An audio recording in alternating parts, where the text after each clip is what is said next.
FC Barcelona have sealed the deal for Leeds winger Rafinha for a fee edging close to 70 million euros, while also signing Franck Kessie and Andreas Christensen on a free.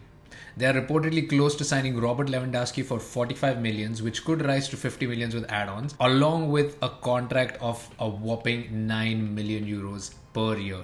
All this while only having Coutinho leaving on a cut price deal to Aston Villa and Clement Longley leaving on a loan without an option to buy. Players considered surplus to the team like Memphis Depay, Samuel Umtiti, Trincao and Serginho Dest are no close to moving away, while the big money move for De Jong is stuck in limbo due to a mix of owed wages to the player in the amount of 17 million euros and Frankie's desire to stay at the club that he's always wanted to play for. Barcelona ended the 21-22 season with 1.3 billion euros in debt, along with a deficit of 144 million in wages, which means that they'd have to cut short 144 million worth of wages off of their books just to even be able to register all the players that they have in for the next season. How then are Barcelona able to make all these big money moves?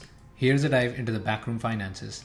Disclaimer, I am no expert and I may be wrong in some places, in which case you are more than welcome to point that out. Before we jump in, please leave your thoughts down in the comments below as to what Barcelona should do to get themselves out of this financial mess and whether they are justified in making these big money signings. We've heard the term pulling financial levers been pushed around a lot for the Barcelona management, but what does that really mean?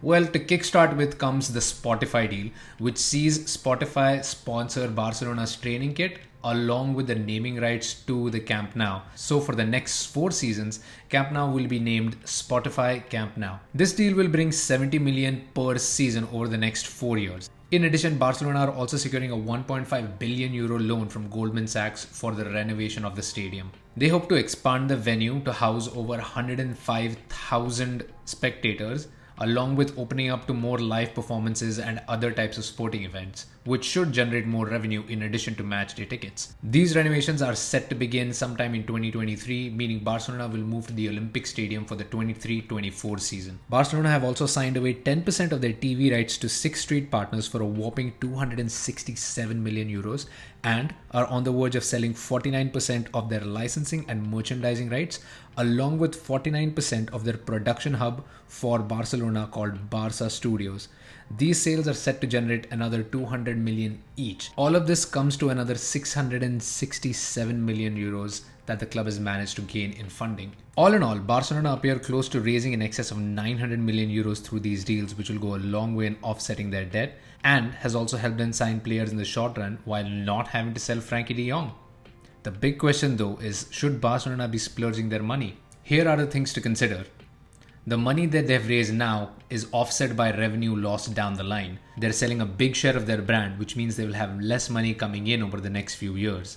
Not to mention they're still in debt and they still have to manage their finances in order to get out of that debt. They have in no way offset their wage, they've only managed to catch up to it, which means any signings that they make in the future will only add into that deficit more. And last but not the least, will these signings actually help Barcelona win silverware?